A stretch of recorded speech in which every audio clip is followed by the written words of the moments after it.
These gatherings have certain rituals, there's ceremonies that they do, and this is feeling somewhat occultish, a type of their own religion, a mythology that they are a part of.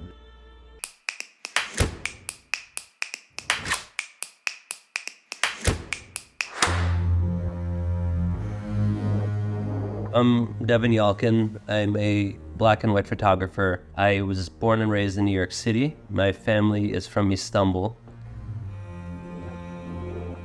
My approach to photography is generally a diaristic narrative. It's a vessel for me to really start talking to people. It helped me get into situations that I wouldn't normally have been able to be a part of. It's a free train ticket into many different worlds.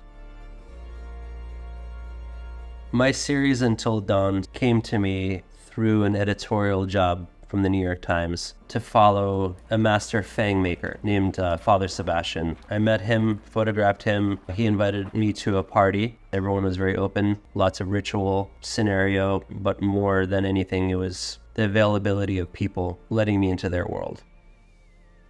The party went very late, and we ended up leaving roughly before morning, but it's something that is practiced by them all year round. It isn't just about these gatherings. It isn't just about these rituals. This is not like a part-time thing for the people involved. This is an everyday endeavor, lifestyle, ideology. It's a religion to a lot of them. And what attracted to me, like the whole existence of this subculture, there's kind of a magnetism to it. A lot of people come from all over the world who haven't seen each other in a while, and it's a very open and welcoming venue. I think what binds all of this together is that these gatherings have certain rituals, there's ceremonies that they do, and this is feeling somewhat occultish, a type of their own religion, a mythology that they are a part of. There's a spirituality that is super resonant because they open up all these gatherings at midnight. There's a howling. They all get in a circle, say certain prayers. But after that, there's a lot of music and dancing. And over the course of the evening, things become a little bit more charged. A lot of these scenes are very sexual, and there's all these different subsects that happen under it. There's a lot of BDSM, a lot of bondage, and it felt like no other subculture scene that I had ever experienced anywhere. But what I found is these are all very vulnerable situations, and I'm there with a camera. They saw my intentions, and my intentions were true. This is non-exploitative. I wanted to make beautiful images, and my views on voyeurism is to help them understand that I'm there as a witness, and for them to invite me is a testament to how open and welcoming these people are. People tend to love the camera in these kinds of situations. It incites even more. It loosens people up in certain ways, and it gives them the courage to do even more. This community is something that exists all over the world. There's such a vast network of vampires and clans, and this vampire scene in particular had been going on in New York City since the early 90s. It creates this other life, this other sensibility of what could be in a world. Sex is celebrated and intimacy is applauded. The vampire is the antithesis of all the other things that are on the more conservative realm.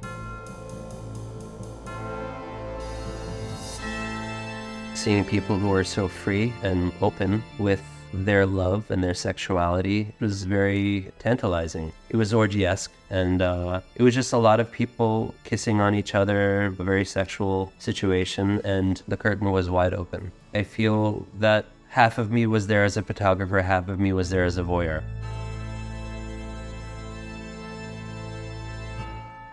In this photo is impresario Father Sebastian, who is the head of the vampire community, the Sabertooth clan. This took place in Las Vegas at a chapel that was within a hotel, and the gathering takes place over 3 days. This particular photo was during the midnight ceremony. So this is during the prayers where everyone comes together in the chapel and Father Sebastian recites the Sabertooth prayers. They all do a midnight howl where they all gather together in a circle after this and howl towards the moon. And it wasn't just about sexuality. It wasn't just about the dress. This was about ideology and religion and mythology.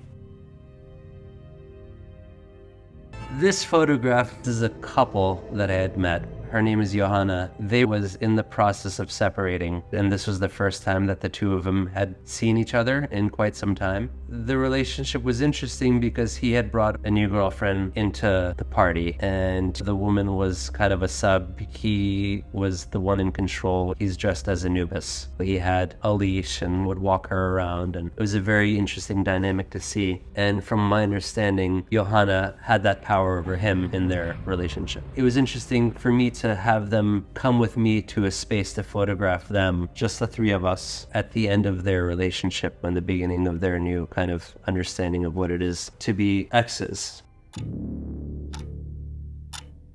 In this photograph, this has taken place in New Orleans, and what was interesting for me was to be at an aerial perspective, to be able to look down and see the all-encompassing crowd.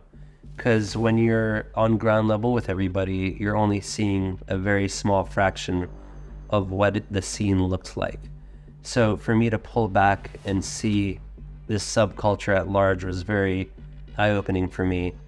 And it took me out of the very immediate, in front of you sensibility that we generally have when we're photographing.